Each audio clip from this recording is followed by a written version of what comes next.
Hi, this is the day after our felted small bowl class. It was wonderful. Just absolutely wonderful. Beautiful day. We did learn some things though, and this is what this is video is. This is an after theater review of what I learned. I don't know what you learned. What I'd like you to do is in the comments, please, would you please say what you learned, okay? But I'm going to go over what I learned, because every time I teach, if you're a teacher, you have to learn from it. You have to adapt it and change it. That's why I don't write out directions and give them to you, because of course now we have video and we have YouTube.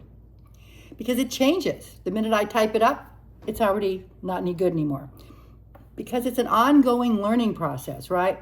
So I'm going to go over the things that I learned while I'm having my morning cup of coffee. Tea or coffee, please join me.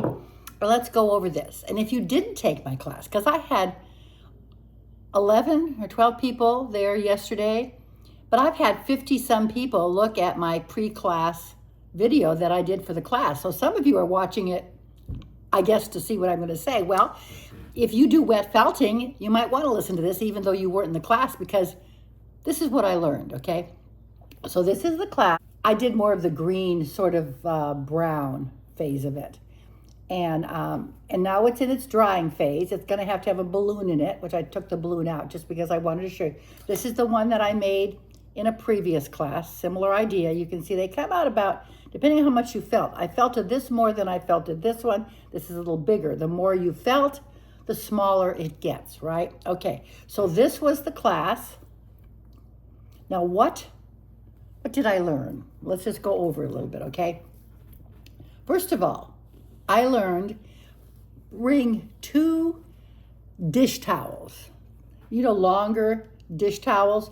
Those are your dry towels. And we taught in the class, dry is important, right? Very, very dry is important. So I only brought one. I had to borrow one as a teacher. So 2 of these. Your towel that you're going to bring, not a beach towel for sure. It can be luxurious or it can be thin, just not oversized. Don't get the bath larger version, just a regular, normal sized taking a bath shower towel. That's all you need. And you probably, from yesterday, I think you only needed 1 of these.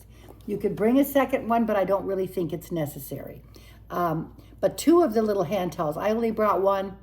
That was not such a good idea. Okay. We used a little bamboo mat, placemat size, and we also did our agitation with a pool noodle. And I and several people in the class really liked the pool noodles because it seemed to hold better, right? Other people, I had another student say, no, I like this because I think it agitates, which remember is very important because of this ridging. I think it agitates better. It's also a little smaller in circumference. Jury's out. I think I like this better, but I can see why the student liked this. So I'm not going to change my class. I'm going to leave giving this out because I want everybody to have a choice. And also the smaller you're working, the more you want to go here than you want to go here, okay? So that was something we got through the class, I learned. Okay, the next thing, which I think is probably the biggest takeaway. Everything about wet felting is soap, water, agitation. Have to have those 3 elements. If you don't, you're going to have some problems. And I remember saying to the class, there is no failure. There isn't. But you can have a failure at the time. In other words, something can go wrong, but you can recover from it, I guess is what I want to say. So if something goes wrong, you can recover from it. And I'm going to talk about that, okay? But let me talk about when I have you bring your various sources of water, right? Okay, so a bowl. If you've chosen to only do this with a broth, that's fine. You're going to have a sponge and this, and you're going to have a broth, which you Closed, go in, suck up the water, and spray. You may choose this, okay? If you do, you want to have 2-cup capacity. Please don't pick a great, big, huge tub. Here's the thing. In all the classes I teach, and I don't know anybody else's, we only have so much room. Why it restricts the number of students I can have. Because you have to have a big, long spot, but you don't have things on your side because you've got somebody right next to you. You have under your table. So learn. Please, smaller purse that day. Only bring just what the instructor or myself tells you to bring. Not one more thing, because there's no room for it. And I've really got this down that you don't need it, okay? So you make a decision. If you decide to do this, then that's what you bring. But this has to be a little bit bigger, okay? 2-cup size. You can bring this and you can bring a spray bottle if you're not exactly sure. But if you're deciding that you don't want to use this, you only need you don't even need maybe one of these. I think this is not necessary. You only need to bring this if you're going to do this, right? Otherwise, I really don't even think that you need it after I did the class. I'll show you, though. You need one of the following, though. You do. So if you want to do this, you can. Keep this smaller, 2-cup. But, you have to have it not just 2 cups. You have to have, you put in 2 cups, but maybe it's a 3-cup or whatever it is. But not taking up a lot of room on your table. So that is a choice you can take. Okay, what is your second choice? Your second choice is a spray bottle. It can certainly be bigger than this one. This is the one I just grabbed here. Because you're going to just spray. And the reason you don't necessarily need to have a bowl, I really discovered, you can just spray your hands and get them soapy. So you don't really need that if you're going to go spray bottle, okay? I thought we needed both, and I have used both. But I found out yesterday you really can just survive with a spray bottle with the soap in it, okay? But I had another really wonderful discovery. I had bought this previous to the class. The reason I bought this, and this is a Subbuto, you can get any of them, doesn't have to be this one, but it's an Subbuteo automatic like plant sprayer. Like you're going to water your plants with it. And the reason I tried it is because I have a disability, and after a while I can't squeeze this anymore. I have a hard time with my hands sometimes. And so you can get them battery run. This one has a little port, and it comes with a little extra wire, and you just plug it. It's a Wi-Fi or whatever you call that. But you can get them battery. I just don't want to worry about batteries. And it lasted, I only charged it one time. And you just hit this, and it has, what I like is you can adjust the spray, but you got to be careful, because I had a problem. I didn't turn it off, and it sprayed the whole table, so that wasn't good. But I think this absolutely was wonderful. But I don't know how much I paid for this. $25 maybe? I don't know. It's a little bit more pricey, but if you don't even do felting anymore, you can use this to water your plants. It's great. So this, it worked. You don't need anything but this. This is all I used. And when I wanted to get my hands soapy, I thought I needed that little bowl to make it soapy. I can just do that. So it turns out that you maybe don't need, to have that. That's what I found out. So you can have a spray bottle, you can have this, or you can have your bowl with the broth and a sponge, whatever. But I think I've learned a lesson here. So if you want to go deluxe, I would go this way, or you can just do a nice, it doesn't have to be this small. I get a nice big one so you can just really do it. And then you can fill it during the class if it goes down. Okay, so that's the big takeaway from yesterday, was that addition. Okay, soap. I want to talk about soap. When they're talking about, when you're watching all the YouTube videos about wet felting, they'll say any soap, or they'll recommend olive oil soap. Oh, you got to use an olive oil bin soap.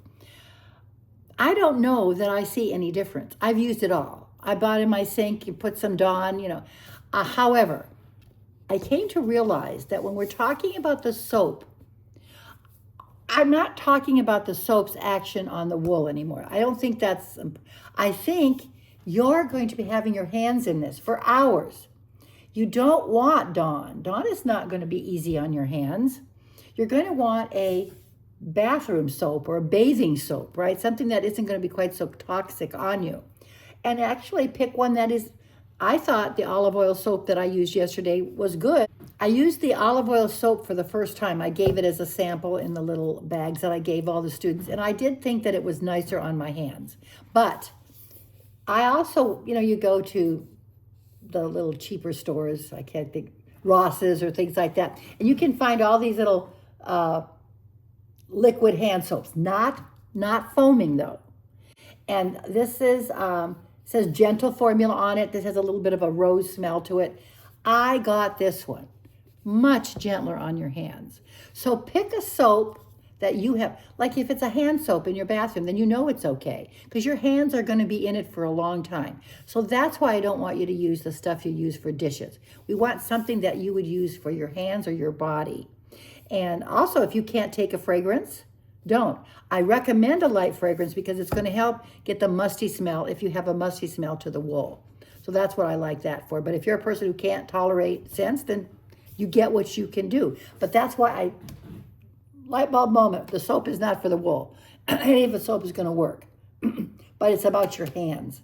And I love it because afterwards my hands are nice and clean, my nails are clean. And yesterday after, I don't know if it was the olive oil soap or was this, but my hands are very, very, very moisturized because I have dry skin. So okay, so that's what I learned. Okay, so that is a learn.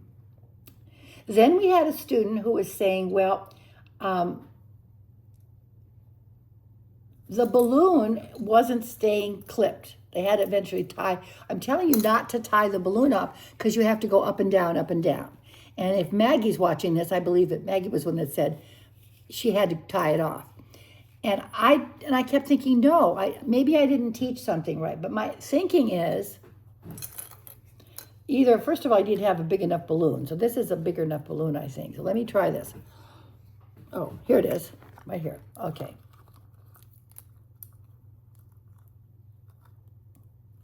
And they said they thought it was a slippery balloon or whatever it is. So this is the kind of one that you had. And I think, first of all, when you blow it up, you push.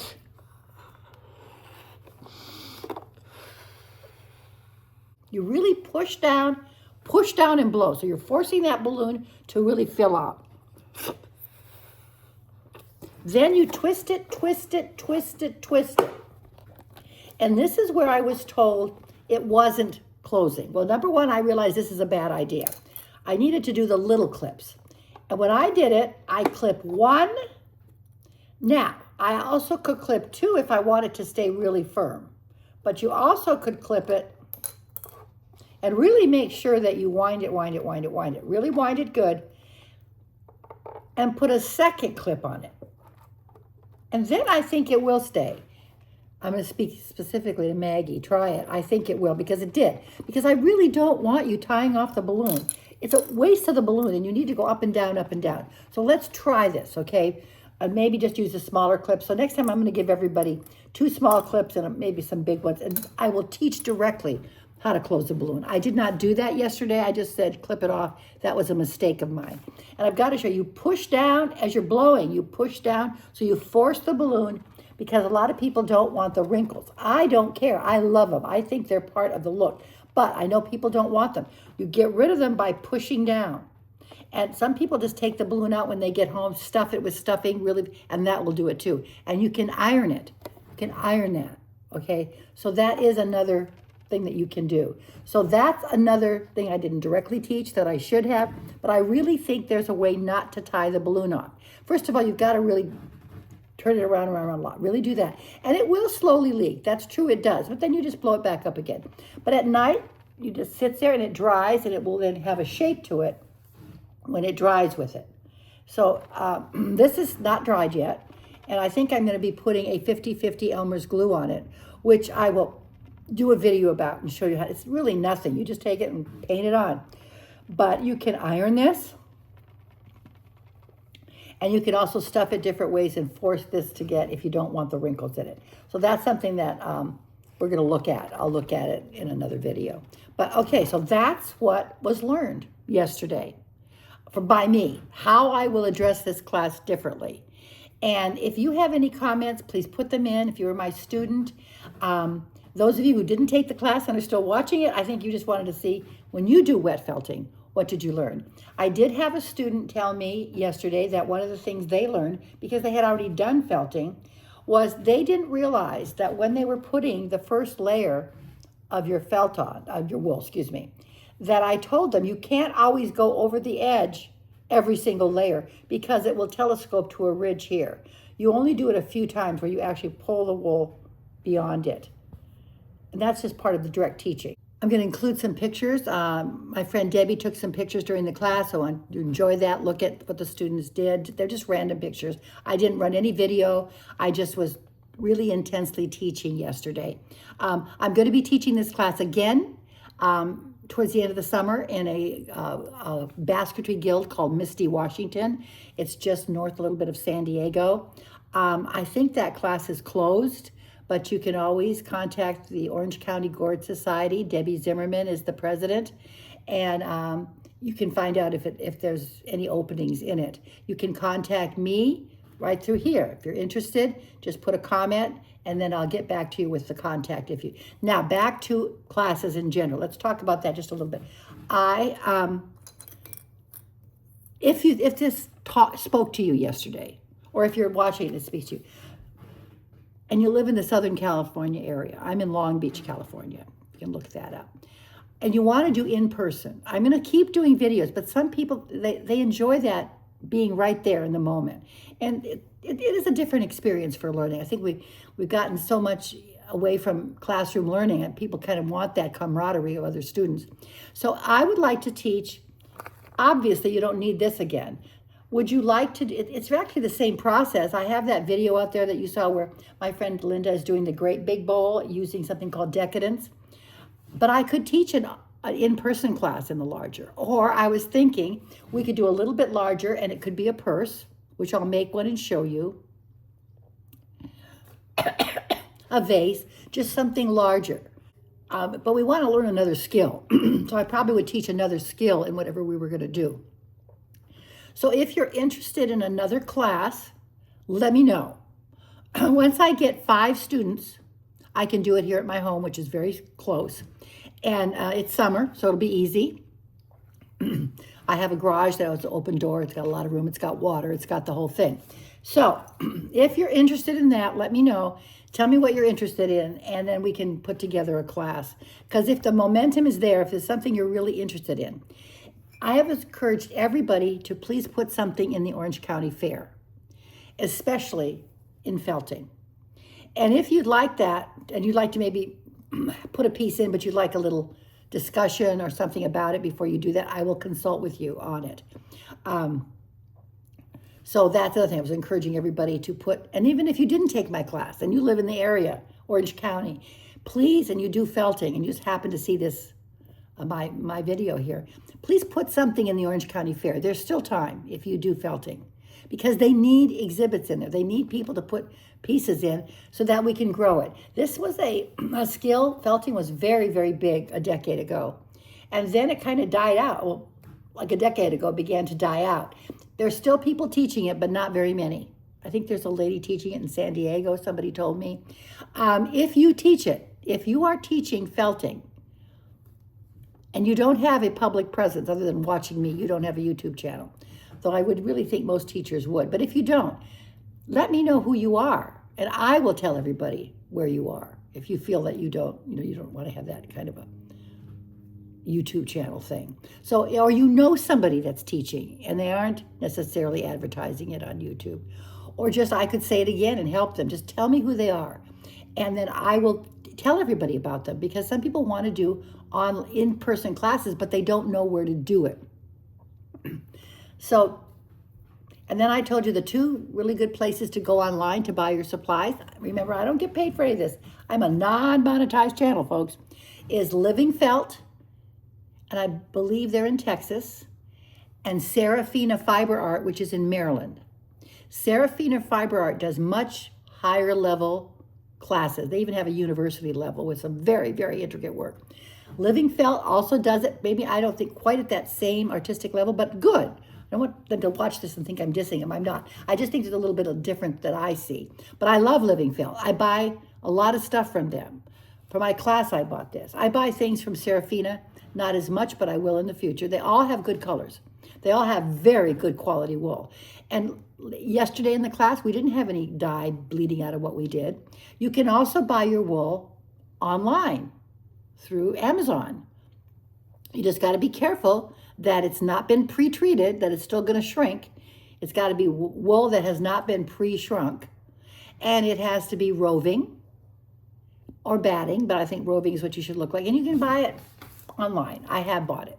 So, but just don't buy the little, they're going to have a thing where they give you a sampler pack and it's like 10 or 12 little teeny ones. Don't do that. They're too small, not usable. I mean, you can if you, I have used them in the past when I want to just do a color palette of a whole bunch of colors. I've gotten that little sampler of 12 or 20, and then I pull them and put them on one thing because I only want little bits. Well, then you would do it. There's nothing wrong with the wool. It's just that it gives you such a small amount and you think you're getting a large amount, but you're not. So you really want to get at least 1 ounce to 2 ounces when you're buying it, okay? But like I said, those two places, Serafina Fiber Art and Living Felt, are my two go-tos. Supplies too, to some extent, though some supplies you can just get on Amazon or at your store. Okay, so that was our little after-party discussion. Let me know what you found. Please remember, hit the little thumbs up because it helps the algorithm. Thumbs up, down below there. And I am going to be posting some more videos. People talked about some things they wanted me to do a little bit. I didn't ever post the felting wings. I did it with paper mache, but I didn't show how to do a felted wing. And somebody in the class thought that they would like to see that. I have it. I just have not posted it because it needs a lot of editing work. And I got tired and stopped doing it. So I need to do that. I need to, maybe I should just do a video of this, of baking this. Even though I teach it in the class, I have not really, because you can go online with Living Felt. They sell these kits for this. They actually sell a kit. You can just get their kit and you can watch their online tutorial and you can make this from that.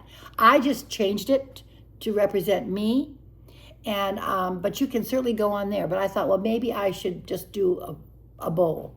The process. I did a large bowl. The process is really the same. Okay, remember, thumbs up. Remember, tell me comments about what you learned. Also, if you know anybody who's teaching it so I can tell people they are, what classes you'd like, any of that. Okay, bye-bye. This is some still shots of the class yesterday. I'm not really going to be talking about names or anything like that. I'm just going to show you the clips so you can see how the course went. You can see everybody diligently working.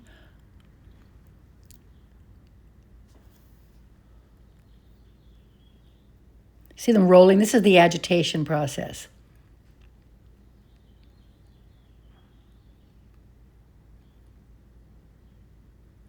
That's Maggie with a bowl. This is the end products. I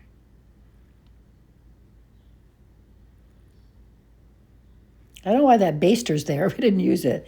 Isn't that beautiful? She hasn't got to put a balloon in it. She's got to dry it yet, but she hasn't done that.